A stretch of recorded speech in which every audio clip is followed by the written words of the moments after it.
إن الحمد لله نحمده ونستعينه ونستغفره ونعوذ بالله من شرور أنفسنا ومن سيئات أعمالنا. من يهده الله فلا مضل له ومن يضلل فلا هادي له، وأشهد أن لا إله إلا الله وحده لا شريك له، وأشهد أن محمدا عبده ورسوله صلى الله تعالى عليه وعلى آله وصحبه وبارك وسلم. يا أيها الذين آمنوا اتقوا الله حق تقاته ولا تموتن إلا وأنتم مسلمون. يا أيها الناس اتقوا ربكم الذي خلقكم من نفس واحدة وخلق منها زوجها وبث منهما رجالا كثيرا ونساء، واتقوا الله الذي تساءلون به والأرحام إن الله كان عليكم رقيبا. يا أيها الذين آمنوا اتقوا الله وقولوا قولا سديدا يصلح لكم أعمالكم ويغفر لكم ذنوبكم، ومن يطع الله ورسوله فقد فاز فوزا عظيما. أما بعد فإن خير الحديث كتاب الله وخير الهدي هدي محمد صلى الله عليه وسلم، وشر الأمور محدثاتها وكل محدثة بدعة وكل بدعة ضلالة وكل ضلالة في النار. رب اشرح لي صدري ويسر لي أمري واحلل عقدة من لساني يفقه قولي. اللهم انفعنا بما علمتنا وعلمنا ما ينفعنا وزدنا علما. سبحانك لا علم لنا إلا ما علمتنا إنك أنت العليم الحكيم. رب أوزعني أن أشكر نعمتك التي أنعمت علي وعلى والدي، وأن أعمل صالحا ترضاه، وأصلح لي في ذريتي إني تبت إليك وإني من المسلمين. اللهم اجعلني صبورا شكورا، واجعلني في عيني صغيرا وفي أعين الناس كبيرا. رب أعوذ بك من همزات الشياطين وأعوذ بك رب أن يحضرون. اللهم طهر قلوبنا من النفاق، وأعمالنا من الرياء، وألسنتنا من الكذب، وأعيننا من الخيانة، فإنك تعلم خائنة الأعين وما تخفي الصدور. ہر قسم کی حمد و ثنا اللہ رب العالمین کی ذات گرامی کے لیے، ان گنت لا تعداد بے شمار درود و سلام اس ہستی مقدس پر جن کا نام نامی اسم گرامی محمد رسول اللہ صلی اللہ علیہ وآلہ وسلم ہے۔ محترم حضرات، جب کسی شخص کو کوئی تحفہ یا گفٹ پیش کیا جائے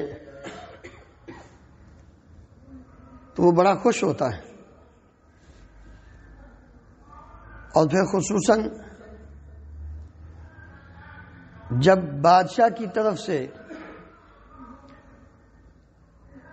تحفہ ارسال کیا جائے تو وہ سب لوگوں کو دکھاتا پھرتا ہے کہ مجھے بادشاہ نے یہ تحفہ بھیجا ہے۔ لیکن اگر وہی بادشاہ کسی کے ہاتھ بھیجنے کی بجائے خود اپنے پاس بلا کر جو کابینہ ہے، جو مجلس شورا ہے، جو پارلیمنٹ ہے، جو اس کی بادشاہت کے منتخب نمائندہ ہیں، جو بڑے بڑے عہدیدار ہیں، ان کو اپنے پاس بلا کر ان کی موجودگی میں وہ تحفہ دے، تو ذرا اندازہ کریں کہ اس بندے کی خوشی کا کیا عالم ہوگا۔ پھر یہ آدمی جگہ جگہ اس کے تذکرے بھی کرے گا۔ اگر موجودہ دور کے مطابق فوٹو سیشن ہوا ہو تو وہ ہر ایک کو اپنی فوٹو بھی دکھائے گا کہ یہ دیکھو میں بادشاہ کے ساتھ کھڑا ہوں اور بادشاہ مجھے تحفہ دے رہا ہے۔ اللہ اکبر۔ یار یہ دنیا کی حقیر سی چیز، اور یہ دنیا کے عام بادشاہ جو گنہگار ہیں اور جن سے اس گفٹ کو لینے تک کوئی یقین نہیں ہوتا کہ یہ مجھے دے پائیں گے کہ نہیں دے پائیں گے، اور عین ممکن ہے کہ انسان کا اپنے اس ملک کے بادشاہ کے پاس پہنچنے سے پہلے ہی اس کا انتقال ہو جائے یا اس کا انتقال ہو جائے۔ اللہ اکبر۔ گزشتہ خطبہ جمعہ میں ہم نے آیت الکرسی کے حوالے سے بات کی تھی کہ اللہ تعالیٰ نے اپنا ایک دعویٰ پیش کر کے 11 دلیلیں دی، اور ان میں سب سے پہلی دلیل یہ تھی الحی، وہ زندہ ہے، ہمیشہ سے زندہ ہے۔ جب کچھ نہیں تھا تو اس وقت پہ رب العالمین کی ذات مبارکہ تھی، جب کچھ نہیں ہوگا تو اس وقت بھی وہی زندہ ہوگا، سب مر کھپ جائیں گے لیکن وہ باقی ہوگا، وہ تو ایسا زندہ ہے۔ اللہ اکبر۔ وہ بادشاہ جو صرف بادشاہ نہیں، بادشاہوں کا بادشاہ، قل اللہم مالک الملک تؤتی الملک من تشاء وتنزع الملک ممن تشاء وتعز من تشاء وتذل من تشاء بیدک الخیر انک علی کل شیء قدیر۔ وہ بادشاہ جسے چاہے بادشاہ بنا دے، جس سے چاہے بادشاہ چھین لے، اس کو کوئی پوچھ نہیں سکتا۔ لا یسأل عما یفعل وهم یسألون۔ وہ سیاہی کرے، سفیدی کرے، زیر سے زبر بنا دے، وہ تخت سے نیچے گرا دے، وہ نیچے سے اوپر تخت پر بٹھا دے، اس کو کوئی پوچھ نہیں سکتا۔ وہ بادشاہوں کا بادشاہ اگر وہ تحفہ دے تو اس کی قدر ہونی چاہیے کہ نہیں ہونی چاہیے؟ کتنا بد نصیب آدمی ہوگا وہ انسان کہ جس کو مالک الملک رب ارض و سما ایک تحفہ دیں، ایک گفٹ دیں، ایک نور عطا کریں، ایک ایسی چیز دیں کہ جس کی موجودگی میں کوئی چیز اس کا نقصان نہیں کر سکتی۔ جب یہ اس تحفے کو قبول کر کے اس پر ایمان لا کے اس کو سمجھ کر اس کی تلاوت کرے اور اس کو اپنی زندگی کا حصہ بنا لے، امام الانبیاء محمد رسول اللہ صلی اللہ علیہ وآلہ وسلم فرماتے ہیں کہ اس آدمی کو دنیا کی کوئی چیز نقصان نہیں پہنچا سکتی، رب العالمین اس سے کافی ہو جاتے۔ آج ہم بھولے ہوئے، ہمیں یہ چند ٹگوں کے تحفے اور گفٹ بڑے پسند آتے ہیں۔ اگر ہمیں پسند نہیں آتا تو رب العالمین کا تحفہ دیا ہوا امام الانبیاء محمد رسول اللہ صلی اللہ علیہ وسلم کو معراج کے موقع پر، غور فرمائیں، زمین پر نہیں، جبریل امین علیہ السلام کے ذریعے دنیا میں نہیں دیا، بلکہ اپنے پاس بلا کے سدرۃ المنتہا کے پاس رب العالمین نے فرمایا کہ اے میرے محبوب پیغمبر، یہ 2 چیزیں تحفہ آپ کو دے رہا ہوں، یہ سورہ بقرہ کی آخری 2 آیتیں، ان کو قبول کیجئے۔ سورۃ البقرہ قرآن مجید کی سب سے بڑی سورت، 286 آیات، آخری 2 آیتیں۔ اللہ رب العالمین نے نبی کریم صلی اللہ علیہ وسلم کو سدرۃ المنتہا کے مقام پر معراج کی رات عطا فرمائی تھی۔ صحیح مسلم میں یہ روایت، آپ صلی اللہ علیہ وآلہ وسلم نے فرمایا من قرأ آیتین آخر آیتین من سورۃ البقرہ جو آدمی رات کے وقت سورۃ البقرہ کی آخری 2 آیتیں تلاوت کر کے سوتا ہے کفتا، اس کو ہر چیز سے کافی ہو جاتی. یہ پیارے نبی کریم صلی اللہ علیہ وسلم فضیلت بیان فرما رہے ہیں اس تحفے کی. تیسری فضیلت ان آخری 2 آیات کی عبداللہ ابن عباس رضی اللہ عنہما بیان کرتے ہیں. ایک دن جبریل امین علیہ الصلوۃ والسلام نبی کریم صلی اللہ علیہ وآلہ وسلم کے پاس تشریف فرما تھے. آواز آئی، آسمان کی طرف دیکھا، عرض کرنے لگے اللہ کے رسول، آسمان کا یہ دروازہ آج کھلا ہے، اس سے پہلے کبھی نہیں کھلا، اور اس سے ایک فرشتہ نازل ہوا ہے جو آج سے پہلے کبھی نازل بھی نہیں ہوا. وہ فرشتہ آیا اور آ کر نبی کریم صلی اللہ علیہ وآلہ وسلم کو سلام کرتا ہے اور خوشخبری دیتا ہے کہ آپ کو اللہ رب العالمین نے 2 نور عطا فرمائے ہیں. 2 نور اللہ تعالی نے آپ صلی اللہ علیہ وسلم کو 2 نور عطا فرمائے ہیں. وہ 2 نور کون سے ہیں؟ ایک سورۃ الفاتحہ اور ایک سورۃ البقرہ کی آخری 2 آیتیں. اور ساتھ کیا فرماتے ہیں؟ کہتے ہیں کہ جب بھی آپ اس کا کوئی کلمہ تلاوت کریں گے اور جو آپ ان 2 آیات کے اندر رب العالمین سے مانگیں گے، دعا کریں گے، اللہ رب العالمین آپ کو وہ عطا فرمائیں گے. غفرانک ربنا وإلیک المصیر. پہلی دعا یہ ہے اس میں، یا اللہ معاف کر دینا. اس لیے کہ ہم نے ہمیشہ دنیا میں رہنا ہی نہیں، ہم نے تو آپ کی طرف آنا ہے، پلٹ کر آنا ہے، آج نہیں تو کل ہم آئے. اس لیے مرنے سے پہلے معاف کر دینا. جو بھی مانگو گے، اور بھی اس کے آگے ان آیات میں اور بھی بہت سی دعائیں آگے چل کے بیان کرتے ہیں. اللہ اکبر. چوتھی فضیلت، رسول اللہ صلی اللہ علیہ وآلہ وسلم نے فرمایا زمین و آسمان کی تخلیق سے، پیدائش سے 2000 سال پہلے اللہ رب العالمین نے ایک کتاب لکھی. اس کتاب میں ان 2 آیات کو نازل فرمایا جن سے سورۃ البقرہ کا اختتام ہوتا ہے، سورۃ بقرہ کی آخری 2 آیتیں.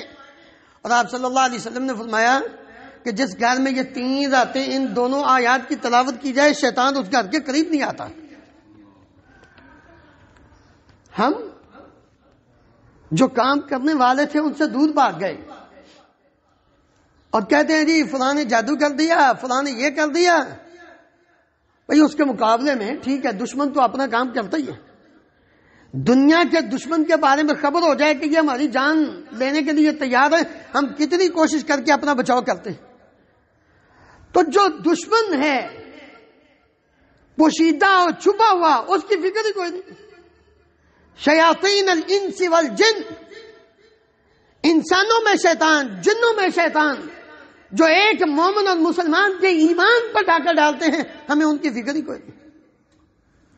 اس لیے یہ جو فضائل ہیں نبی کریم صلی اللہ علیہ وآلہ وسلم کو اللہ تعالیٰ نے سورۃ البقرہ کی سورت میں عطا فرمائے، ہمیں غور کرنا ہے آخر یہ اتنی فضیلت کیوں ہے. آئیے ان آیات کے حوالے سے چند باتیں کریں تاکہ ہمارے دل و دماغ کے اندر یہ بات جاگزیں ہو جائے کہ ہم نے آج کے بعد زندگی پر کبھی نہیں ان کو چھوڑنا. اللہ اکبر. کیا فرمایا اللہ تعالیٰ نے؟ آمن الرسول بما انزل الیہ من ربہ والمؤمنون. اللہ رب العالمین جو بھی حکم نازل فرماتے ہیں سب سے پہلے وقت کا پیغمبر اس پر ایمان لاتا ہے. اللہ تعالیٰ نے آپ صلی اللہ علیہ وآلہ وسلم پر نبوت و رسالت کا تاج پہنایا. جو حکم اللہ تعالیٰ نے نازل فرمایا قرآن مجید کی صورت میں یا حدیث کی شکل میں، سب سے پہلے نبی کریم صلی اللہ علیہ وسلم نے اس پر عمل کر کے دکھایا، ایمان لائے. اس لیے آپ فرمایا کرتے تھے قرآن مجید میں اللہ تعالیٰ نے فرمایا ان کو کہہ دو وَأَنَا أَوَّلُ الْمُسْلِمِينَ، لوگوں میں سب سے پہلا مسلمان ہوں، وَأَنَا أَوَّلُ الْمُؤْمِنِينَ، میں سب سے پہلا مومن ہوں جو اللہ کے حکم پر ایمان بھی لاتا ہوں اور اس کے سامنے سر تسلیم خم بھی کرتا ہوں۔ غور کریں، اس آیت کے اندر ایمان بالغیب کے جو 6 ارکان ہیں ان میں سے 4 کا ذکر ہے۔ ہر مسلمان کو ایمان لانا پڑے گا اگر وہ صحیح معنوں میں مومن بننا چاہتا ہے۔ آمن الرسول بما انزل الیہ من ربہ والمؤمنون، جو اللہ رب العالمین کی طرف سے نازل شدہ ہے دین اور شریعت، پیغمبر اس پر سب سے پہلے ایمان لاتا ہے، پھر مومن بھی ایمان لاتے ہیں۔ جیسے جیسے نبی کریم صلی اللہ علیہ وآلہ وسلم نے اپنے صحابہ کو بتایا انہوں نے اس پر ایمان لائے۔ صحابہ پریشان ہو گئے تھے، کس بات سے؟ اللہ رب العالمین نے فرمایا کہ تم دل میں کوئی چیز چھپاؤ یا اس کو ظاہر کرو، یحاسبکم بہ اللہ، اس سے پہلی آیت میں تمہارا محاسبہ ہوگا۔ یہاں یہ بات ذہن میں رکھیں، جو انسان کے دل کا پختہ ارادہ ہوتا ہے اس پر اس کا محاسبہ ضرور ہوگا۔ یہ نہیں ہے کہ ایک کام کا ارادہ ہے اور انسان پکا ارادہ ہے اور اس پر اس کا محاسبہ نہ ہو، اس پر اس کا محاسبہ ہوگا۔ لیکن وہ خیالات جو آتے اور جاتے ہیں جو انسان کے اختیار میں نہیں، جب یہ آیت نازل ہوئی تو صحابہ پریشان ہو گئے، کہنے لگے یا رسول اللہ یہ کیسے ممکن ہے کہ انسان اپنے دل پر کنٹرول کرے؟ بہت سارے خیالات آتے ہیں۔ اب میں کہ تم بھی بنی اسرائیل کی طرح، پہلی قوموں کی طرح سمعنا وعصینا کہنا چاہتے ہو، بلکہ تمہیں یہ حکم ہے سمعنا واطعنا، تم یہ کہو کہ ہم نے سن لیا اور اطاعت کی۔ رب العالمین تمہارے احوال سے بہتر جانتا ہے۔ اللہ تعالیٰ نے پھر یہ 2 آیات نازل فرمائیں اور صحابہ کو تسلی دیتے ہوئے فرمایا کہ تم ان کو تلاوت کرو اور اس پر ایمان لاؤ۔ کل آمن باللہ، سب سے پہلے اس بات پر ایمان ہر ایک کا اللہ رب العالمین کی ذات وحدہ لا شریک ہے، اس کا کوئی شریک نہیں۔ اللہ کی ذات کو بن دیکھے یہ ایمان لانا کہ وہ کوئی ہستی ہے جو ساری کائنات کا نظام چلانے والی، اور انسان تو صرف اس ایک بات سے ہی اپنے رب کو پہچان لیتا ہے، اس کا ارادہ کچھ ہوتا ہے، کام کچھ ہو جاتا ہے۔ کبھی غور تو کر، تو صرف اپنے وجود میں غور کر۔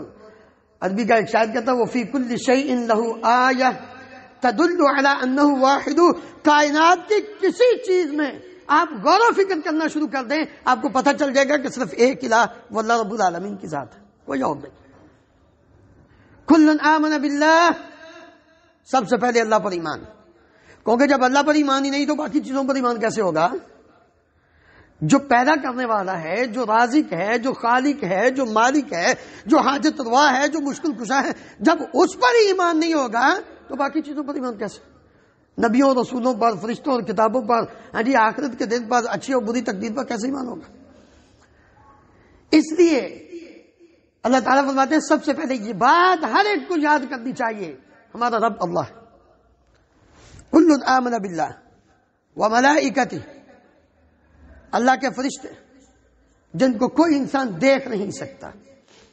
نبی کریم صلی اللہ علیہ وآلہ وسلم نے جبریل امین علیہ السلام کو ان کی اصلی شکل میں 2 مرتبہ دیکھا۔ پہلی مرتبہ جب وحی لے کر آئے تھے اس وقت ان کو دیکھا 600 پگ جبریل امین علیہ السلام کے، اب گھبرا گئے، اتنی بڑی مخلوق، اس لیے تو گھر آ کے پریشان ہوئے۔ ام المومنین سیدہ خدیجہ رضی اللہ عنہا کو کہتے ہیں میرے اوپر چادر دے دو، مجھے اپنی جان کا خطرہ ہے۔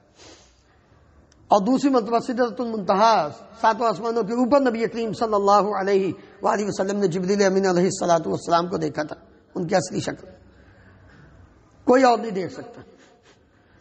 آتے تھے نبی کریم صلی اللہ علیہ وسلم کے پاس، آتے تھے جبریل امین انسانی شکل میں، یہ اللہ رب العالمین نے قوت دی تھی۔ اپنی شکل کو چینج کرنے کی. دحیہ کلبی رضی اللہ عنہ کی شکل میں آئے، آ کر نبی کریم صلی اللہ علیہ وآلہ وسلم سے سوالات پوچھے. کسی اور انسانی شکل میں آئے، صحابہ کو پتہ ہی نہیں یہ کون ہے، مسافر آدمی ہے. تو اللہ رب العالمین فرماتے ہیں کہ مومن آدمی اللہ پر سب سے پہلے ایمان، وہ ملائکتی، اس کے فرشتوں پر ایمان، وہ رسول ہی، اللہ کے رسولوں پر ایمان، اور اللہ تعالیٰ کی کتابوں پر ایمان، کہ جو پہلی کتابیں منزل من اللہ تھی، اپنے اپنے وقت میں اللہ تعالیٰ نے ان کو نازل کیا، وہ بالکل پر حق تھی. جو شریعت اللہ نے نازل کی، اور اللہ کے جتنے بھی نبی اور رسول آئے ہیں سب پر ایمان کہ وہ اپنے اپنے وقت میں برحق پیغمبر تھے. لا نفرق بین احد من رسلہ، ایک مومن کا یہ شیوہ ہے کہ وہ اللہ کے کسی بھی پیغمبر کے درمیان فرق نہ کرے. ایک فرق اس اعتبار سے کہ کسی کو مانے کسی کو نہ مانے. جیسے یہود وہ عیسیٰ علیہ السلام اور نبی کریم صلی اللہ علیہ وسلم کو نہیں مانتے.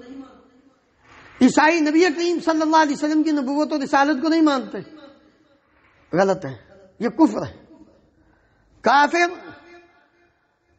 وہ انبیاء اکرام علیہم الصلوۃ کے درمیان فرق کرتے ہیں، بات پر ایمان بات پر نہیں. لیکن مومن نہیں. مومن کہتے ہیں لا نفرق بین احد من رسلہ، ہمارا ایمان ہے آدم علیہ السلام سے لے کر محمد رسول اللہ صلی اللہ علیہ وسلم پر جتنے بھی نبی اور رسول آئے ہیں سارے اپنے اپنے وقت میں برحق تھے. اگرچہ بعض کہ فضیلت، بعض کا مقام و مرتبہ وہ دوسروں سے بڑھ کر ہے، تلک الرسل فضلنا بعضهم علی بعض، یہ اللہ رب العالمین. لیکن نبی کریم صلی اللہ علیہ وآلہ وسلم نے اپنے صحابہ کو یہ تعلیم دی کہ کسی ایک کی فضیلت بیان کرتے ہوئے دوسرے کی تنقیص مطلوب نہ ہو، اس کا مقام و مرتبہ گھٹانا مقصود نہ ہو، اس کی توہین مطلوب نہ ہو. اس لیے آپ نے فرمایا کہ کوئی شخص مجھے یونس بن متہ، یونس علیہ السلام سے افضل نہ کہے. منع کر دیا آپ نے، حالانکہ نبی صلی اللہ علیہ وسلم کا مقام سارے انبیاء سے اونچا ہے. لا نفرق بین احد من رسلہ. اور ساتھ کیا فرمایا؟ مومن کون ہے؟ وقالوا سمعنا واطعنا، اللہ ہم نے آپ کی بات کو سن بھی لیا ہے، ہم نے اس کو مان بھی لیا ہے. انما كان قول المؤمنین اذا دعوا الى اللہ ورسولہ لیحکم بینہم ان یقولوا سمعنا واطعنا. مومن ہوتا ہی وہ ہے جب اللہ تعالیٰ کا حکم آ جائے، جب اللہ کے پیغمبر علیہ السلام کا فرمان آ جائے تو وہ فوراً کہے اللہ ہم نے آپ کی بات کو سن بھی لیا ہے، ہم نے اس پر عمل بھی کر لیا ہے. یہ ہے مومن. یہ نہیں کہ بات آئی، حکم آیا، مسئلہ بیان ہوا، ادھر سے سن لیا، اچھا ٹھیک ہے، بات تو ٹھیک ہے لیکن کیا کریں، برادری بھی ہے نا جی، رشتہ دار ہیں، بیوی ہیں، بچے ہیں، خاندان ہے، دوست احباب ہیں، جاب ہے نا جی، ہم کیا کریں، نوکری سے نکال دیں گے اگر ہم نے یہ دین پر عمل شروع کر دیا. اللہ اکبر. پھر اس کا مطلب یہ ہوا تیرا اللہ پر ایمان ہی نہیں، تیرا اللہ پر ایمان ہی نہیں. تو نے دنیا کو زیادہ پاورفل سمجھ لیا، نعوذ باللہ، رب العالمین کو بالکل کمزور سمجھا. ایمان تو یہ تھا سمعنا واطعنا. خوشی کا موقع ہے، غمی کا موقع ہے. جب دین کی بات آ جائے تو اپنے آپ کو جھکا لو، دین کے خلاف آ جائے تو ڈٹ جاؤ. نہیں ایسے ہوگا، پیچھے ہٹ جاؤ. کیوں؟ اس لیے رب العالمین فرماتے ہیں آگے غفرانک ربنا والیک المصیر. اللہ ہمیں معاف کر دینا. اس کے باوجود ہم کوشش تو کرتے ہیں، پھر بھی ہم سے غلطی ہو جاتی ہے، کمی ہو جاتی ہے، کوتاہی ہو جاتی ہے. اللہ ہمیں معاف کر دینا، اس لیے کہ ہم نے آپ کی طرف پلٹ کر جانا ہے. پھر رب العالمین نے فرمایا لا یکلف اللہ نفسا الا وسعها. اللہ کسی جان کو اس کی ہمت اور طاقت سے بڑھ کر مکلف نہیں کرتا. لا یکلف اللہ نفسا الا وسعها. اچھا اب یہاں میں اگر یہ بات کہوں، کیا یہ داڑھی رکھنا بندے کے بس میں ہے کہ نہیں ہے؟ کوئی شخص یہ کہے کہ میرے بس میں نہیں، کیسے نہیں ہے؟ بھئی آپ نے کون سا اس کو کھینچ کر نکالنا ہے جو آپ کی ہمت و طاقت نہیں؟ یہ تو آ رہی ہے، آنے دو. کون سا اس نے آپ سے پیسہ مانگا ہے؟ کون سا یہ آپ کے چہرے پہ بوجھ ہے جو لٹک گئی تو آپ کا چہرہ ہی زمین کی طرف پڑ جائے گا؟ لا یکلف اللہ نفسا الا وسعها، چھوڑ اس کو، کیا تیرا نقصان کرتی ہے؟ شلوار اپنی کپڑوں سے اوپر، ٹخنوں سے اوپر رکھ، کیا تیرا نقصان ہے؟ تیرا کپڑا تھوڑا استعمال ہوگا، فائدہ ادھر سے بھی تجھے مل جائے گا۔ لباس وہ پہن، شکل و صورت اپنی وہ اپنا جو دین کے مطابق ہے، خوشی کے موقع پر وہ کام کر جس سے اللہ راضی ہوتا ہے۔ جب خوشی ملے تو نبی کریم صلی اللہ علیہ وسلم نے تو سجدہ کیا ہے اللہ کا شکر ادا کرنے کے لیے۔ تو نے بنگڑے ڈالنے شروع کر دیے، ایک گناہ، دوسرا پیسے کا ضیاع، اپنے اوپر بوجھ لگا رہے ہو، ڈال رہے ہو۔ غمی کا موقع ہے، رب العالمین سے صبر کا مطالبہ کر، صبر کی دعا کر۔ نقصان کے لیے انا للہ و انا الیہ راجعون پڑھ، اللہ تعالیٰ سے دعا کر، اللہم اجرنی فی مصیبتی واخلف لی خیرا منہا۔ تو نے اپنا گریبان چاک کرنا، اپنا چہرہ پیٹنا شروع کر دیا، جاہلیت کی باتیں نکالنی، اور پھر رسم و رواجات میں پڑھ کر تو نے اپنا مال بھی ضائع کیا، اپنا ایمان کا بھی بیڑا غرق کیا۔ کبھی نہیں سوچا تو نے؟ لا یکلف اللہ نفسا الا وسعها، دین تو بڑا آسان ہے۔ لہا ما کسبت، آگے فرما دیا لہا ما کسبت وعلیہا ما اکتسبت، جو نیک عمل کرو گے اس کی اچھی جزا ملے گی، اچھا بدلہ ملے گا۔ وعلیہا ما اکتسبت، جو گناہ کرو گے، جو نافرمانی کرو گے، اس کا بوجھ تمہارے اوپر۔ آگے فرمایا مانگو رب سے، ربنا لا تؤاخذنا ان نسینا او اخطأنا۔ ہاں انسان ہے، بھول سکتا ہے، غلطی ہو جاتی، پھر بھی ہو جاتی ہے۔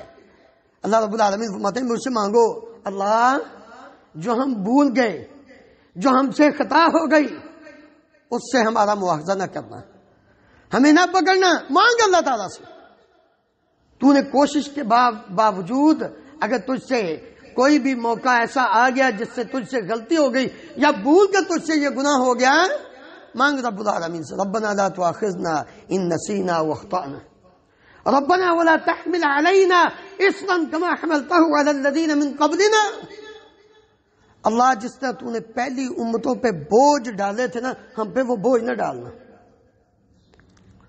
پہلی امتوں کے کپڑوں کو پیشاب لگ جاتا تو وہ دھوتے نہیں تھے بلکہ اس کو کاٹ کے پھینکنا پڑتا تھا۔ کر سکتے ہو تم؟ پہلی امتیں غنیمت کا مال نہیں کھا سکتی تھیں، تیرے لیے حلال ہے۔ پہلی امت کے لیے یہ ساری زمین پاک نہیں تھی کہ وہ جہاں چاہے پانی نہ ملے تو تیمم کر کے نماز پڑھ لیں، اور مسجد نہیں تھی، ان کے لیے خاص عبادت گاہیں وہیں جا کے عبادت کرنی پڑتی تھی۔ تیرے لیے کتنی آسانی ہو گئی۔ ربنا ولا تحمل علينا اصرا كما حملته على الذين من قبلنا ربنا ولا تحملنا ما لا طاقة لنا به۔ دعا کر اللہ تعالیٰ سے، اللہ میں کمزور ہوں، مجھ پر وہ بوجھ نہ ڈالنا جس کی میں طاقت نہیں رکھتا۔ اور ساتھ دعائیہ کلمات فرما دیے، واعف عنا، اللہ معاف کر دینا، واغفر لنا، اللہ بخش دے، گناہوں کو معاف کر دے، وارحمنا، اللہ ہم پہ رحم فرما۔ کیوں؟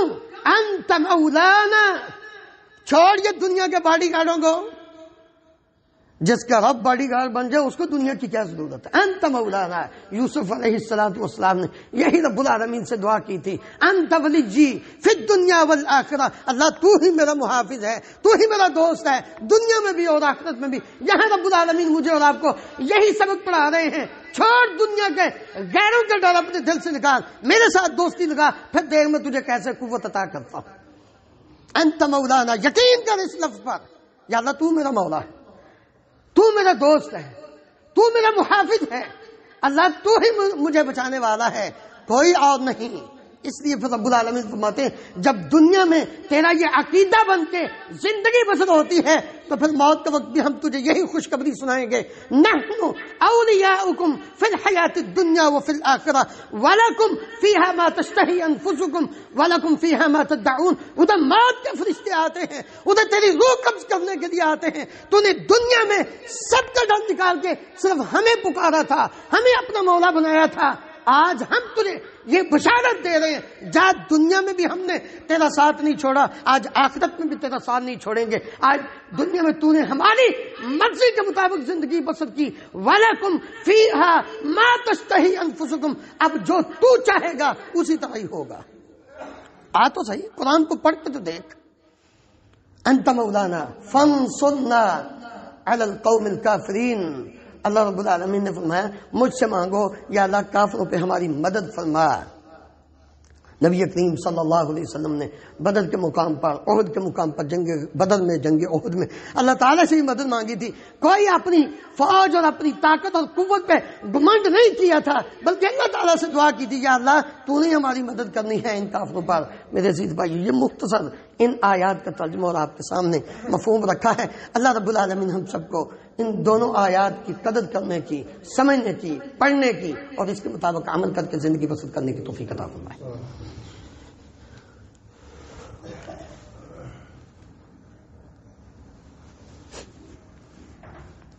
إن الحمد لله نحمده ونستعينه ونستغفره ونعوذ بالله من شرور أنفسنا ومن سيئات أعمالنا، من يهده الله فلا مضل له ومن يضلل فلا هادي له، وأشهد أن لا إله إلا الله وحده لا شريك له، وأشهد أن محمدا عبده ورسوله صلى الله تعالى عليه وعلى آله وأصحابه وبارك وسلم۔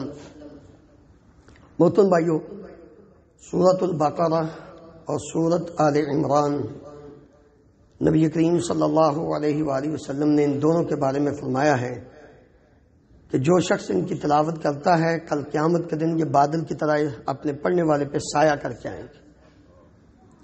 تو آپ اندازہ کریں کہ ان کی کتنی فضیلت ہے دونوں صورتوں کی، اور پھر خاص کر سورۃ البقرہ کی آیت نمبر 255 آیت الکرسی، جس کا پچھلے خطبہ جمعہ میں تذکرہ کیا تھا، اس فضیلت بیان کی تھی، اور آخری یہ دو سورۃ بقرہ کی آخری دو آیتیں، ان کا مقام و مرتبہ اور ان کی فضیلت کہ اللہ رب العالمین نے اپنے پاس بلا کر نبی کریم صلی اللہ علیہ وسلم کو یہ گفٹ عطا کیے، یہ دو نور عطا کیے، ایک سورۃ الفاتحہ اور ایک آخری دو آیتیں سورۃ بقرہ کی، اور ان کے پڑھنے سے گھر سے شیطان بھاگتا ہے۔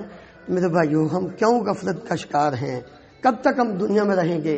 آج نہیں تو کل جانا ہی جانا ہے۔ کہیں جا رہے ہیں، کئی راستے میں ہیں، کئی انتظار میں ہیں، کئی ابھی خواب غفلت میں ہیں، شاید وہ سمجھتے ہیں کہ ہمیں موت نہیں آئے گی۔ نہیں، بیدار ہو جائیں، آ جائیں، اپنے آپ کو چینج کریں، آج سے اپنے آپ کو بدلیں۔ ہمارے سامنے زندگی اور موت کی کش میں کتنے لوگ ہیں؟ کبھی ہسپتال جا کے دیکھا آپ نے؟ اللہ اکبر، سال ہر سال سے پڑے ہوئے ہیں، آخر وہ بھی ہمارے جیسے انسان تھے، پتہ ہی نہیں ان کو۔ اور اگر کسی کو ہوش ہے تو وہ یہی چاہتا ہے تھوڑا سا موقع مل جائے میں زمین پہ سجدہ کر لوں۔ کتنے ایسے ہیں جو آپ کرسی پہ بیٹھ کے نماز پڑھتے ہیں، ان کا دل چاہتا ہے، اور جب وہ ٹھیک تھے اس وقت ان کو فکر نہیں تھی، نہیں آئیں اٹھیں۔ اس لیے کہ وقت بڑی تیزی سے گزر رہا ہے۔ جب ہم اللہ رب العالمین کی طرف آتے ہیں تو یہ دنیا خود بخود سنورتی جاتی ہے، اور جب اللہ تعالیٰ سے دور ہوتے ہیں، آخرت سے دور ہوتے ہیں، تو دنیا کی فکر میں دنیا بھی نہیں بنتی اور آخرت بھی برباد ہوگی، تو اس سے بڑا نقصان کوئی نہیں۔ اللہ رب العالمین مجھے اور آپ کو عمل کرنے کی توفیق عطا فرمائے۔ صبح فون آیا تھا ہمارے مسجد کے پرانے مؤذن محترم ارشد چدر صاحب، ہمارے بڑے ہی پیارے چچا جان ہیں، اللہ تعالیٰ ان کو سلامت رکھے۔ تو انہوں نے سلام کہا، اور دوسرا انہوں نے کہا جی ان کا بھانجا بہت بیمار ہے، اس کے لیے دعا کریں۔ دوسرا میرے بچوں کی نانی جان، وہ کافی بیمار ہیں، ان کے لیے بھی دعا کریں، بے ہوش ہے، کوئی زندگی موت کا کوئی پتہ نہیں، کوئی ہوش نہیں، ان کی صحت کے لیے بھی اللہ اپنے خاص فضل و کرم سے رحمت فرمائے اور ان کو شفاء کاملہ عاجلہ عطا فرمائے۔ ایک دوست کی والدہ پچھلے دنوں فوت ہو گئی، اس نے مغفرت کے لیے دعا کی، اللہ تعالیٰ سب کو معاف فرمائے۔